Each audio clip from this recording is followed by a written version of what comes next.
Hello, welcome to a Pinay Journey in the Philippines. It's umuulan here. Yan, ika-16 na araw sa Trusses and roofing installation. Yan, nakapaglagay na sila ng spandrel. Yan, aakyat tayo sa taas. Okay. Yan, lagay na sila ng spandrel dito sa bandang Torres. Yan, tsaka si Mr. JAA. Yan, nagpi-finishing siya. Yan. Yan si Jinggoy Boss.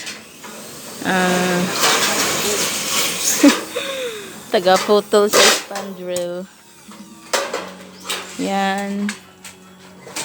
Naglagay na ng metal paring sheet dito. Yan si plasterer man.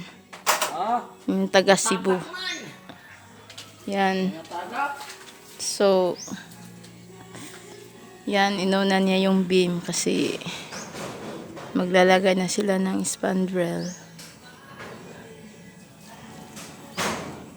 Daghan lagi siyang taya, oh.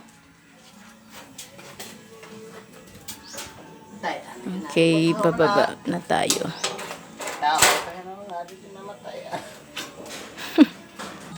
Yan sila, nakakabit ng spandrel.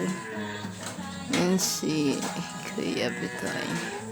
Nindot ka combination ana ya beads niya white.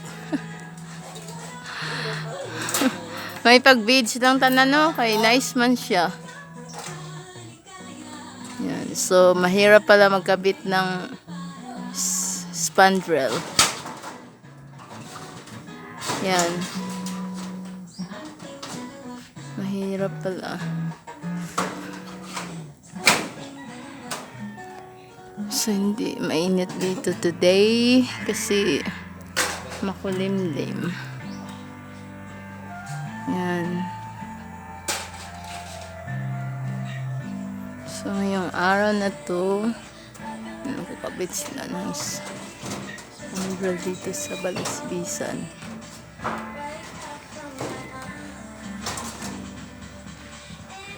Yan.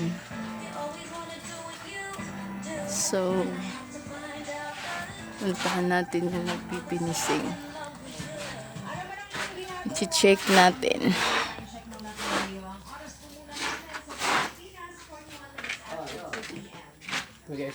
Yan, ha? Palihog na ako dito. So, dito, tapos na siya magpinising dito. So, yan. Yan. Finising na siya ng beam.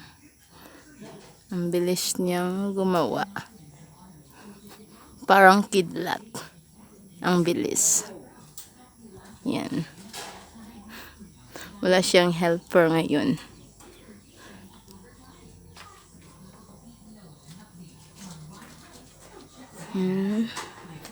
So,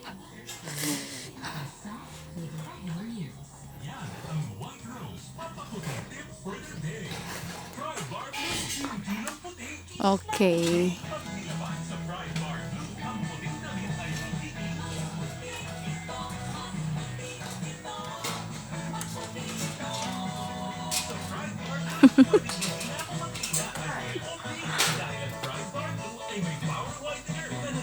Yan, so sobrang hirap pala maglagay talaga ng spandrel. Yung pinakamahirap daw. Yung paglagay ng atop, mabilis lang. Yung gutter.